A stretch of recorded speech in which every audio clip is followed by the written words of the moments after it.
আপনার অনেকেই ফেসবুক বা ইউটিউবে লাইভ করার সময় স্ক্রিনটাকে ওয়াইড স্ক্রিন রাখতে পারেন না। খুব সহজ একটা পদ্ধতি, কিভাবে করবেন আমি দেখিয়ে দিচ্ছি। আর এরকম আরও অনেক গুরুত্বপূর্ণ টিপস পেতে আমার আইডিকে ফলো দিয়ে রাখুন, এবং ভিডিওটি যদি ভালো লেগে থাকে অবশ্যই লাইক, কমেন্টস এবং শেয়ার করেই পাশে থাকবেন। তাহলে চলুন শুরু করা যাক। প্রথমে প্লে স্টোরে ঢুকবেন, তারপর নিচে সার্চে ক্লিক করবেন, এরপর সেখানে লিখবেন স্ক্রিন ওরিয়েন্টেশন কন্ট্রোল। এরপর স্ক্রিন ওরিয়েন্টেশন কন্ট্রোলে ক্লিক করার পরেই দেখবেন ইনস্টল ফাংশনটা এসেছে, এখান থেকে ইনস্টল করুন। এরপর ওপেন বাটনে ক্লিক করুন, এখানে লেখা আসবে পারমিশন রিকোয়ার। এরপর এখান থেকে বেরিয়ে আসবেন, এরপর ফোনের সেটিংস অপশনে যাবেন, উপরে সার্চে লিখবেন ওরিয়েন্টেশন কন্ট্রোল, লেখার সঙ্গে সঙ্গে দেখবেন চলে আসছে।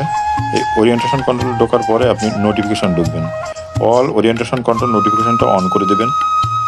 এরপর নিচে পারমিশনে যাবেন, পারমিশনে গিয়ে অল পারমিশনটা অ্যাক্টিভ করে দেবেন। এরপর আবার ব্যাকে আসবেন, ব্যাক আসার পরে স্ক্রল করে নিচে যাবেন, নিচে গিয়ে দেখবেন ডিসপ্লে ওভার আদার অ্যাপ, এটা অ্যাক্টিভ করে দেবেন। যতক্ষণ না এটা অ্যাক্টিভ করবেন ততক্ষণ পর্যন্ত এই অ্যাপসের কার্যকারিতা শুরু হবে না। এরপর বেরিয়ে আসবেন, বেরিয়ে এসে ফেসবুক ওপেন করবেন, ফেসবুকের উপরে প্লাস আইকন আছে সেখানে ক্লিক করবেন।